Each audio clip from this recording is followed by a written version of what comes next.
एक गाथा सूत्र सेना वहमिणे है जहा सेना पणस्सई एवं कम्माणि नस्तंती मोहन इज्जे कणम गए। दूसरा आचरांग सूत्र के 3-4 में 119वां सूत्र जे एगम नामे से बहु नामे जे बहु नामे से एगम नामे।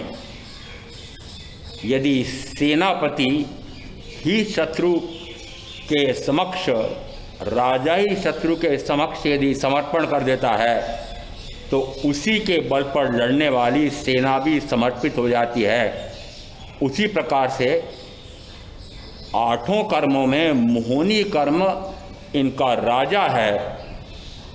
यदि राजा ही नष्ट हो जाए, मोहनी कर्म क्षीण हो जाए तो सर्व कर्म क्षीण हो सकते हैं।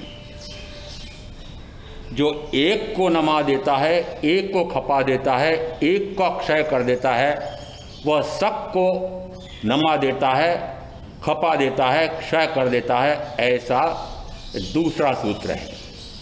दोनों सूत्रों में अर्थ निकल रहा है। दूसरे सूत्र में भी व्याख्याकारों ने अर्थ किया है मिथ्यात्व या अनंतानुबंधी कषा। इसका अर्थ है कि मोहनी कर्म इसकी बलवत्ता है, इसलिए पूरा गुणस्थान मोहनी कर्म के आधार पर बना हुआ है। कल तक चर्चा हुई थी, उसमें 5 प्रकार के भाव, 14 सात व्याख्या प्रगति और 240 नामाधिकार सूत्र अनुयोग द्वार के आधार पर चले थे। और ये भाव आत्मसिद्धि सूत्रकार ने कैसे व्यक्त किए हैं देखना। कषायिनी उपशांतता मोक्ष मात्र मोक्ष अभिलाष भवे खेद प्राणी दया त्या आत्मार्थ निवास।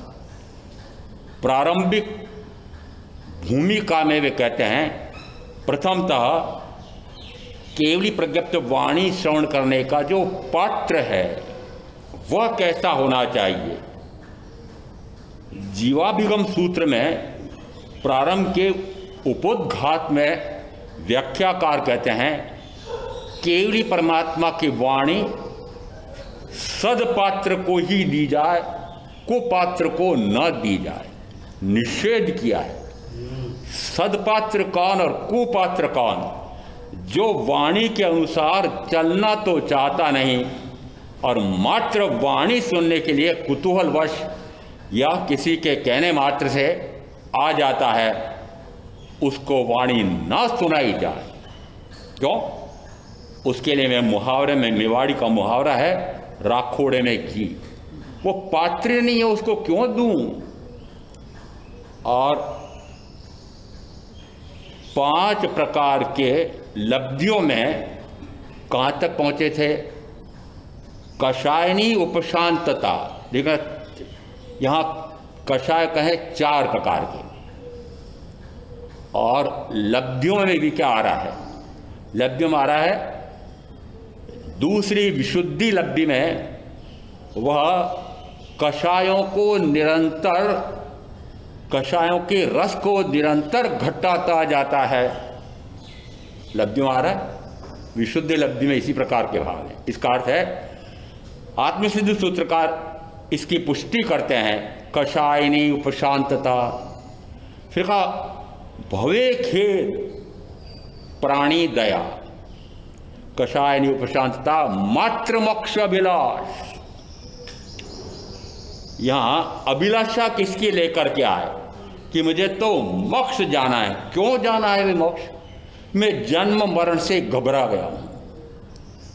क्या आप में से कोई यहां जो सुन रहे हो घबरा गए हो जन्म मरण से?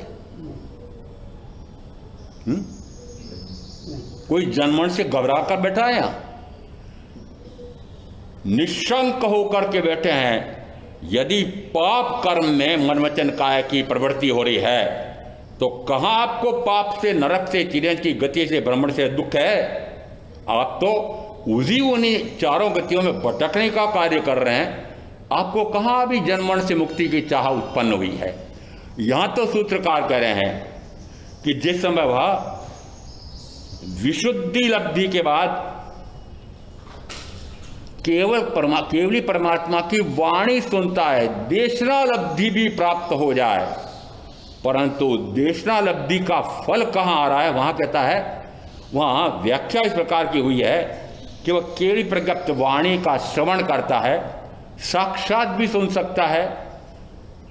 केवली परमात्मा न हो तो उस वांचव्य आर्य में भरत क्षेत्र में सदगुरु के माध्यम से भी सुन सकता है, सुनता है, सुन करके श्रद्धान हुआ कि नहीं हुआ, पर ऐसा लगता है कि वाणी तो कुछ है, परंतु अभी धारण करके उसके अनुसार वह चरण चलेगा, ऐसा उसने भी अवधारणा में पक्का नहीं किया है। क्या आप केवली परमात्मा की वाणी के अनुसार, वीतराग वाणी के अनुसार चलना चाह रहे हैं? नहीं, आपका उत्तर मेरे पास है। क्यों? क्योंकि मुझे पता है अब रागी देशी मोही की वाणी के अनुसार ही पूरी जीवनचर्या अभी तक की आपने बिताई है। और यदि रागी के वाणी से राग का भाव जगता है तो फिर क्यों नहीं हो रहा है कि वीतराग की वाणी से वीतरागता प्रकट हो? इसलिए नहीं हो रहा है कि आपने रागी की वाणी को महत्व दे रखा है और वीतरागी की वाणी को गौण कर रखा है, और इसलिए कहा कुपात्र हो, पात्रता बनाओ। और पात्रता बनाने के लिए आत्मसिद्धि सूत्रकार प्रारंभिक सूत्रों में कहते हैं, मात्र मोक्ष अभिलाष, मोक्ष की अभिलाषा लेकर के आओ, और ऐसी लेकर के आने वाले की प्रारंभिक भूमि को होना चाहिए, 5 इंद्रियों के भोगों में जो रस आ रहा है वह रस निरंतर घटता चला जाए। रस निरंतर यानी थोड़ा इस इंद्रिय का घट गया, इसका बढ़ गया, ऐसा नहीं। 5 इंद्रियों का रस निरंतर घटता मिटता जाए। मात्र घटता जाए नहीं कहता, घटता जाए ऐसा नहीं, मिटता चला जाए। क्या 5 इंद्रियों का रस आपको बुरा लग रहा है? क्या विष लग रहा है? क्या विषफसम लग रहे हैं? मृगापुत्री अध्ययन में तो मृगापुत्र कहते हैं, जिस समय माता ने या माता पिता ने कहा था कि बेटा भोग भोगो, भोग भोगने में समर्थ हो, जिस समय जमाली पुत्र को माता ने कहा भोग भोगने में समर्थ हो, 8 रानियां तुम्हारे साथ हैं, वे भोग भोगाने में भी समर्थ हैं, भोग भोगो। हर इस प्रकार का वैराग्य से बरचक होकर के जब आज्ञा मांगने जाता है दीक्षा के लिए, उस समय माता पिता कई प्रकार से समझाते हैं। उसमें एक बात अवश्य कहते हैं, भोग भोगो। क्यों भोग भोगो? कि इतने विपुल भोग साधन मिले हुए हैं, आपको तो नहीं मिले ना, खूब मिले हैं। यदि परंपरागत वंश परंपरा से धन वैभव मिला है तो वह भी कारण हो सकता है, वह न मिला हो तो स्वयं आपने 5 इंद्रियों के खूब सुख बटोर करके इकट्ठे कर रखे हैं। ये न केन प्रकार जो करना पड़ जाए, जो करना पड़ जाए, अन्याय, अनीति, छल, प्रपंच, कपट, मायाचारी, जो करना पड़ जाए करें, परंतु 5 इंद्रियों के सुख अधिक से अधिक बटोर करके खूब भोगू छक करके ऐसा लक्ष्य आपने बना रखा है। कहाँ पात्र हो वीतराग वाणी सुनने के? इसलिए कहा कषाय उपशांत करो, 5 इंद्रियों की आसक्ति को तोड़ो, कुछ भूमिका बने। और यही भाव यहाँ यह 5 प्रकार के भावों में ये प्रथम 3 में विशेष तौर से आ रहा है, चौथे में कुछ कुछ आया है, 5वें में देखो कषायनी उपशांतता, मात्र मोक्ष अभिलाष, भवे खेद प्राणी दया, त्या आत्मार्थ निवास। यदि ये 4 हो जाएं तो आत्मार्थ में निवास होता है, तो आत्मार्थ में निवास होता है। इसका अर्थ है अभी तक निवास कहाँ चल रहा है? अभी तक निवास शरीर में, शरीर के साथ परिवार, धन वैभव, भोग साधनों में, भोग में, भोग भोगने में। इसका अर्थ है अभी निवास संसार में चल रहा है। निवास संसार में चल रहा है, संसारी हो क्या। जिस समय अर्जुन वाली ने पूछा था आप कौन, उस समय सुदर्शन ने क्या उत्तर दिया था, मैं अमुक नगरी का निवासी, अमुक नाम का ऐसा संसार बसा कर बैठा हुआ हूँ, संसारी हूँ, मेरा नाम यह है, मेरा व्यवसाय यह है, ऐसे बोला था ना। आप कैसे बोलते? मैं तो जब भी मेरे पास कोई आता है, नया आता हो, तो परिचय इसी प्रकार का देता है, कभी उसने परिचय ऐसा नहीं दिया। जैसा परिचय सुदर्शन ने दिया था, और क्या दिया था, कोई तो बोलो।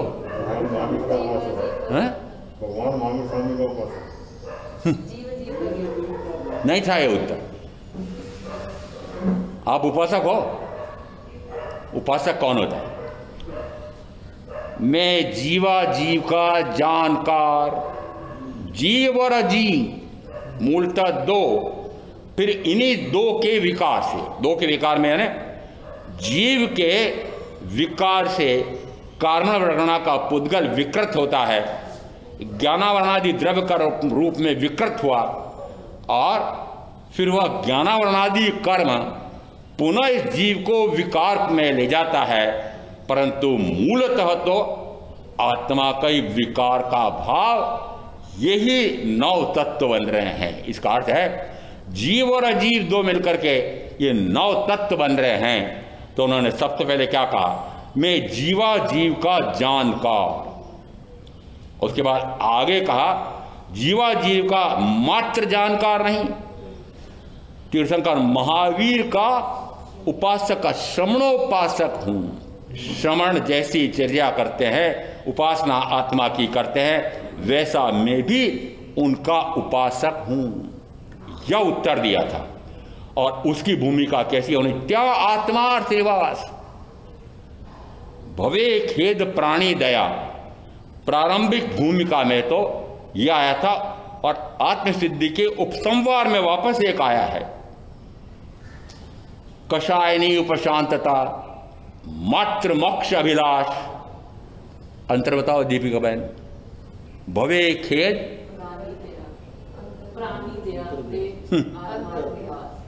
ये कहते हैं वचनामृत पढ़ती हूं मैं।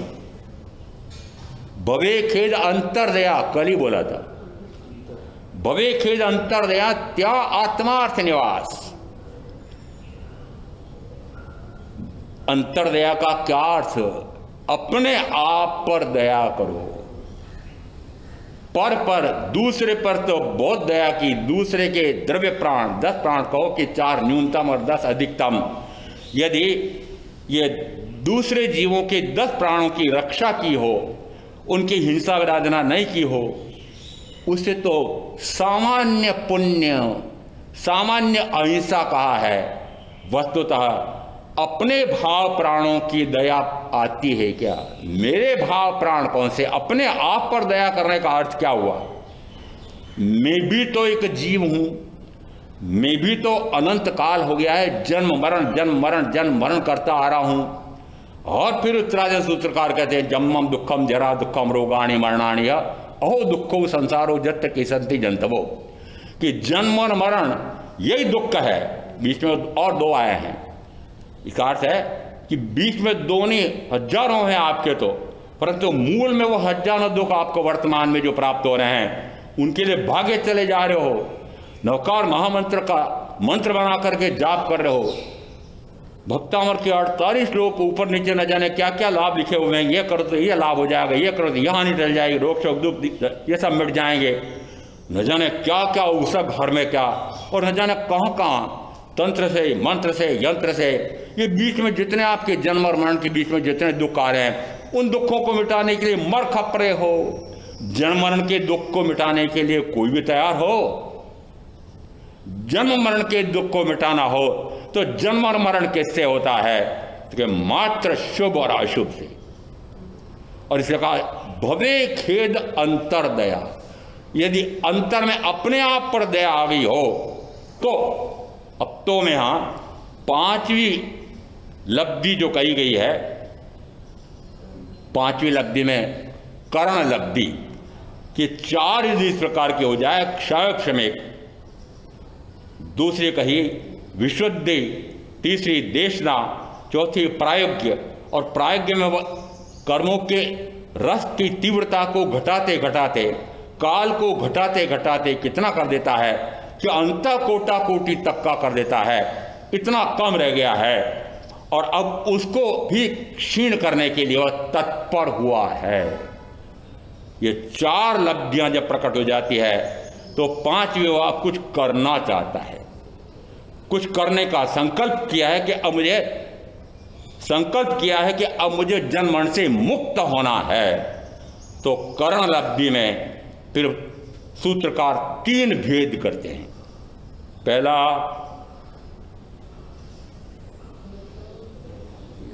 ये कल पता नहीं कैसे सूझा, मैंने भी लिखा है। अब करण लब्धि में से पहला कौन सा? यथा, यानी जैसी प्रवृत्ति, ये चारों यहां तक कि देशना लब्धि के हो जाने के बाद भी यथा प्रवृत्ति यानी जैसे देशना सुनने के पहले आपकी जैसी प्रवृत्ति थी, वही की वही प्रवृत्ति अभी भी है। वही घोड़ा और वही मैदान। जिस समय मैदान में घोड़ा दौड़ता है सरपट, या तो राग या द्वेष या क्रोध, मान, माया, लोभ, पांच इंद्र में रहती अरति, हिंसा, झूठ, चोरी, मैथुन, परिग्रह, न जाने क्या क्या, शुभ अशुभ, शुभ अशुभ, राग द्वेष निरंतर, इसको कहा यथा प्रवृत्ति। नहीं महाराज, कुछ घटा बढ़ा है, उसका तो कल मैंने उदाहरण दे दिया। और ये 17 काल आपने थोड़ी सी काट छांट कर दिया है। वो अंदर में जड़ है, वो जड़ कौन सी? एक पेड़ का रूप दे करके इन 18 प्रकार के पापों को गिना गया कि जड़ में कहा है ये मिथ्या दर्शन चल्य, और मिथ्या दर्शन चल्य का मूल सहायक होता है अज्ञान अदर्शन। ये जड़ में बैठे हुए हैं, दिखाई नहीं देते हैं, बाहर में दिखाई नहीं देते। इसी कारण से कहा मोहनी कर्म में मोह बाहर में दिखाई देता है, उसके आधार पर गुणस्थान बना है। तो यहाँ जो दिखाई नहीं देता है वो कौन सा है? वो जड़ दिखाई नहीं देती है। पेड़ जिसके सहारे पर इतना फल फूल रहा है, फलवित पुष्पित फलित हो रहा है, उसका मूल है जड़। और वह जड़ मिथ्या दर्शन चल्य वह तो पड़ा हुआ है, और 17 प्रकार के पाप थोड़े से घटा बढ़ा रखे हैं। तो कुछ घट गए हैं। सारे कहते हैं महाराज प्रवचन सुनने से कुछ असर तो पड़ा है, कुछ अंतर तो पड़ रहा है, कुछ फर्क तो पड़ा है, वैसी की वैसी प्रवृत्ति तो नहीं है। अरे वैसी की वैसी है, एक कुछ घट गया होगा तो दूसरा बढ़ गया होगा। सर्वांश में घटा है क्या सर्वांश में विकारी भाव घटा है? विकारी में शुभ और शुभ दोनों आ जाते हैं। इसका अर्थ हुआ यहाँ यदि प्रथम 17 पाप में थोड़ा बहुत कम भी कर दिया, थोड़ा बहुत अधिक भी हो गया, तो मिथ्या दर्शन चल्य वह पुनः इन 17 प्रकार के पापों को पल्वित पुष्पित फलित करेगा। इसलिए कहा सबसे पहले जड़ को उखाड़ो। प्रतिक्रमण में आती है इस प्रकार का एक शब्दावली आती है उसमें कि जैसे जैसे आगे आगे दव भले पीछे हरिया हो। मैंने कहा ये क्या उलट बांस है? उलट बांसी कहते हैं इसको। उलट बांसी यानी अर्थ कुछ और आ रहा है और शब्द कुछ और आ रहे हैं। शब्द आ रहे हैं क्या? आगे आगे तो आग लग रही है और पीछे बगीचा हरा हो रहा है। अरे आग किसमें लगाना है? अरे कषाय आग है। अरे कषाय की आग में आग लगा दो। लगाना चाहते हो क्या? कषाय को क्रश कर रखा है। कषाय को क्रश किया हो तो राग देश भी क्रश हो। यदि कषाय राग देश घटे तो मैथुन सेवन रति रति भी घटे। इसका अर्थ है ये सारे एक दूसरे से जुड़े हुए हैं। इसका अर्थ है कि अभी प्रारंभ भी नहीं हुआ है। यथा प्रवृत्तिकरण तक तो जीव अनेक बार आया है और चला गया है। दूसरी लब्धि तब तक प्रकट नहीं होती है, तब तक सम्यक्त नहीं होती है। दूसरे में कहा अपूर्व करण। यहां गुणस्थान में जहां चल रहे थे कहा था उसमें कि गुणस्थान चौथे गुणस्थान पर भी ऐसा अपूर्व करण होता है और पुनः ये 7वें के बाद भी पुनः अपूर्व करण होता है।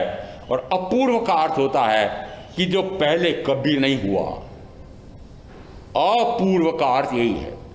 पूर्व में तो पांच इंद्रियों के सुखों का बेस्वाद ही लिया है। क्या आत्मा के अनंत सुख का आस्वाद आया? पूछना अपने आप को। यदि पांच इंद्रियों के भोगों का बेस्वाद चल रहा है तो आत्मा के स्वयं के सुख का आस्वाद आ नहीं सकता है। और आत्मा के सुख का आस्वाद आ जाए तो पांच इंद्रियों के सुखों को विष मानेंगे, विषतुल्य लगेंगे, जहर। क्या आपको पांच इंद्रियों के भोग जहर लग रहे हैं? जहर का अर्थ होता है जिससे मृत्यु होती है। यदि मैं कहूं कि एक पुड़िया पड़ी है और साथ में कह दिया इसमें संख्या है, जरा खा लो, खाओगे? मैं कहूँ नहीं अरे भूल होगी, संख्या नहीं, इसमें कोई और औषधि है। नहीं महाराज फिर गड़बड़ कर देंगे। संख्या हो सकता है, संख्या हो सकता है, मात्र आपको अनुमान है, तब भी उसको नहीं खा रहे हैं। और मैं साक्षात कह रहा हूं कि पांच इंद्रियों के भोग जहर हैं। इनका भोग भोगने से एक बार नहीं अनंत बार मृत्यु हुई है, होती है। और यदि इसी का बेस्वाद लेते रहोगे तो अनंत बार मरण भी होता रहेगा।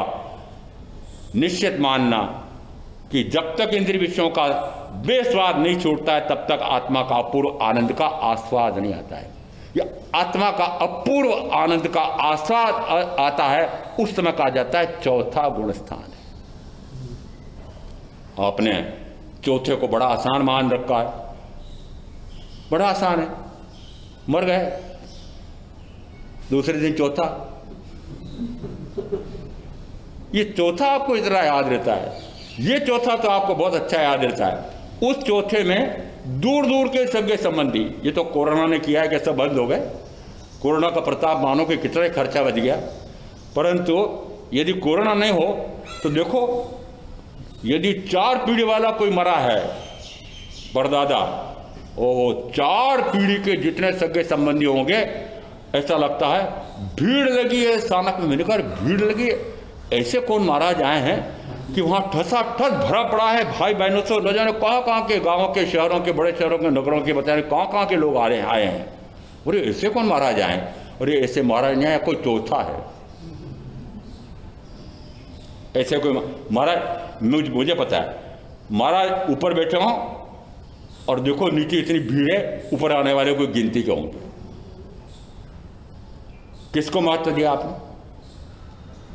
सांसारिक कार्यों को महत्व दिया। किसको महत्व दिया? सांसारिक कार्यों को। यदि मैं तुम्हारा तैयार हो गई थी, मैं तो सामायिक का वेश पहन करके तैयार बैठा था, पर क्या करूं महाराज, वो समधी जी आ गए थे। समधी जी तो फिर भी, वो समधन जी भी आ गए थे, और महाराज फिर मुझे रुकना पड़ा। किसके पीछे रुके? समधी जी। तो आपने महत्व किसको दिया? समधी जी को महत्व दिया। वीतराग के वचन को, वीतरागी को वचन दिया, महत्व दिया आपने? नहीं दिया। इसका अर्थ है कि आपको चतुर्गति परिभ्रमण वाले कार्य में रस आता है। ये लोक के कार्य करने में, संसार के कार्य करने में, संसार चतुर्गति संसार बढ़ाने वाले कार्यों में तो आपको रस आता है, और चतुर्गति संसार घटाने में महाराज ये समझ में नहीं आता। आपका प्रवचन बहुत दुरू, बहुत कठिन, समझ में नहीं आता है। ये ऐसी तो आपकी भाषा है, ये कैसी तो भाषा आपकी। हम तो जट लोग हैं, हरियाणा के जट भी हैं, पंजाबी भी हैं, हमारे को ऐसी उत्कृष्ट हिंदी या आगमिक हिंदी ये कहाँ से आती है? मैंने कहा बोलो चतुर्गति। चारों गतियों में जाने के कार्यक्रमों में तो बड़ा रस ले लेकर के भाग ले रहे हैं, परंतु आपको प्रवचन सुनने में रस नहीं आता है। रस क्यों आएगा? 5 इंद्रियों के भोगों का रस आ रहा हो तो प्रवचन में रस कहाँ से आए? इसे कहते हैं भवे खेद अंतरदया, क्या आत्मार्थ निवास। आगे सूत्र कहता है ते जिज्ञासु जीव ने था सदगुरु बोध तो पामे समकीर्तने वर्ते अंतर शोध। देखना दूसरी आत्मसिद्धि की इस गाथा में देखना, वर्ते अंतर शोध। अपूर्व करण में इसमें कोई अंतर लग रहा है? अपूर्व करण क्या करता है वो? अपूर्व करण में जैसा पूर्व में कभी नहीं किया ऐसा अनुभव आता है, वह अपूर्व करण है। और अपूर्व करण यहां कैसा कहा? ते जिज्ञासु जीव ने भवे खेद अंतर्दया ते जिज्ञासु जीव ने था सदगुरु बोध। वो जिज्ञासु जीव है और उस जिज्ञासु को क्या होता है? ते जिज्ञासु जीव ने था सदगुरु बोध, उसको सदगुरु का बोध लगता है। बोध से बोधि, बोधि से संबोधि, संबोधि से संबुद्ध। संबुद्ध यानी वह बुद्ध हो जाता है, मुक्त हो जाता है, कर्मों से मुक्त होकर के परिनिर्वाण को प्राप्त होकर अनंत दुखों का अंत कर देता है। ऐसी बोधि प्राप्त होती है। सदगुरु का बोध लग गया। सदगुरु का बोध लगा तो हुआ क्या?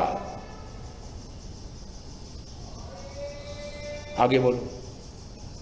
था सदगुरु बोध तो पामे समकीर्तने वर्ते अंतर शोध।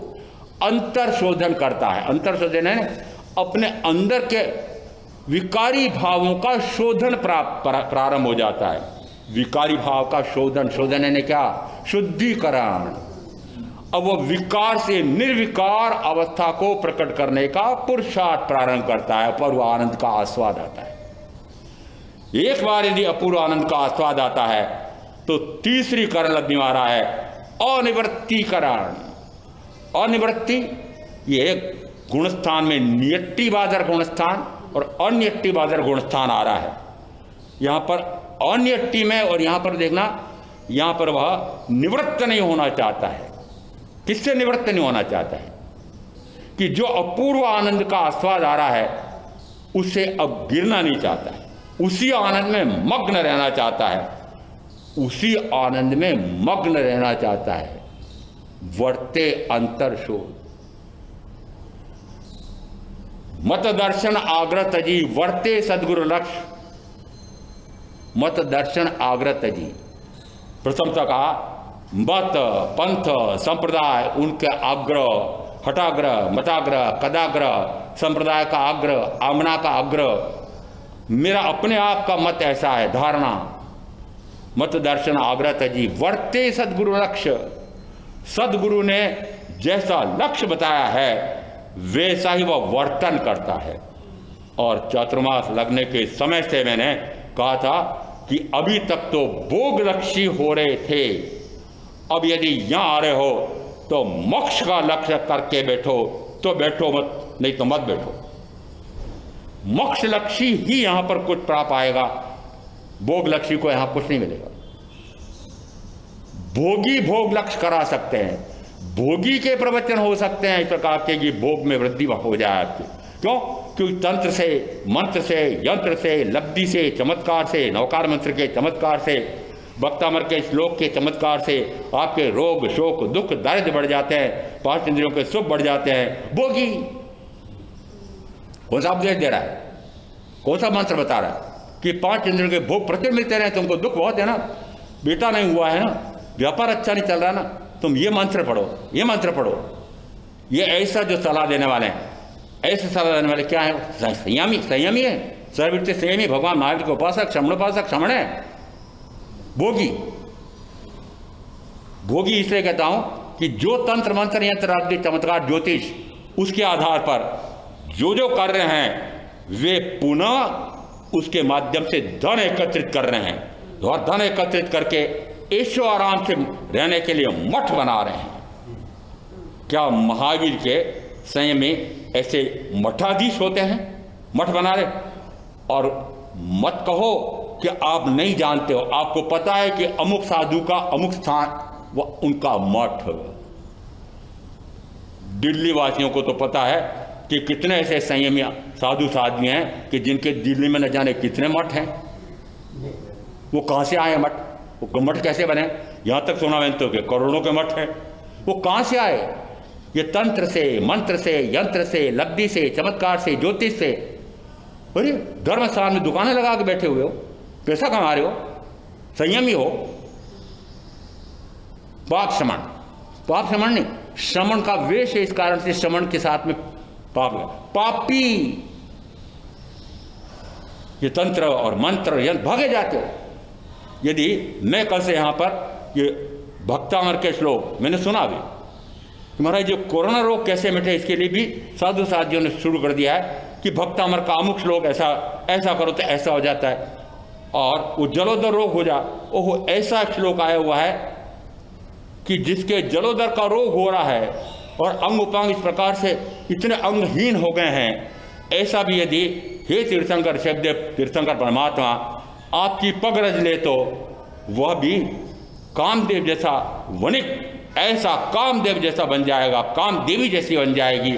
और ये भक्तामर में जिन्होंने अप्सराएं, एक नहीं अनेक अप्सराएं आ जाएं तब भी वे रीझ नहीं सकते हैं, ऐसे ऋषभदेव तीर्थंकर परमात्मा उनके गुण स्तुति करने वाले ऐसे मानतुंगाचार्य, और उनके इस भक्तामर से ये मान लिया कि जलोदर रोग हो रहा है, अंग भंग हो रहे हैं, मरण सरीखा हो रहा है, मृत्यु मरणासन स्थिति वाला हो गया है, यदि इस श्लोक का पारायण कर ले, मंत्र यंत्र तंत्र के साथ इसका जाप कर ले तो वह कामदेव जैसा बन जाए। अरे भ्रष्ट लोगों, श्लोक को भ्रष्ट कर दिया, उस भक्तामर के पाठ को भ्रष्ट कर दिया, मानतुंगाचार्य को भ्रष्ट कर दिया, ये क्या तरीका बना रखा है? इसका अर्थ है कि आपको वस्तुतः मोक्ष की अभिलाषा है ही नहीं।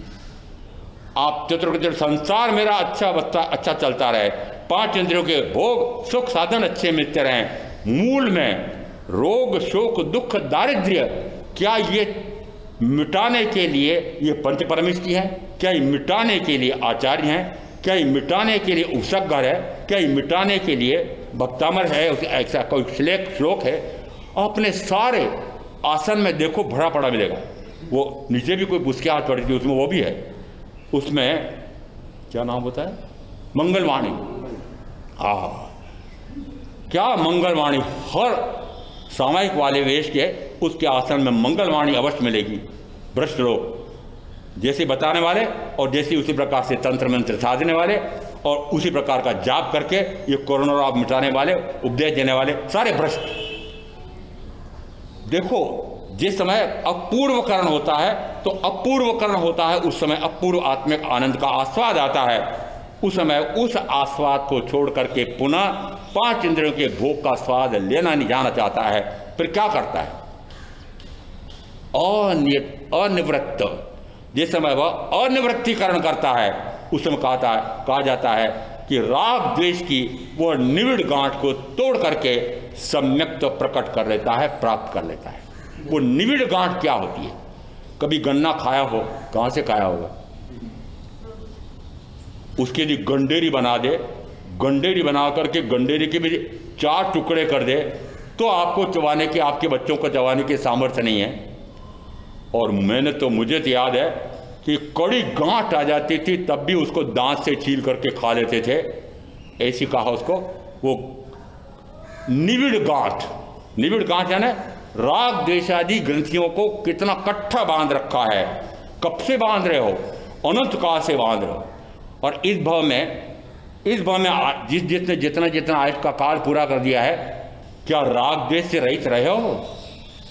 निरंतर राग द्वेष, इसका अर्थ है कि राग के द्वेष की गांठें, ऐसी निविड़ गांठ, ये इतनी कट्ठी गांठ बच गई है। गांठें कुछ इस प्रकार की भी होती है कि एक तरफ से उस डोरी को खोलो तो गांठ खुल जाती है। एक ऐसी गांठ होती है कि डोरी को खींचो तो गांठ कड़ी हो जाती है। आपने वो कड़ी गांठ कैसे लगती है?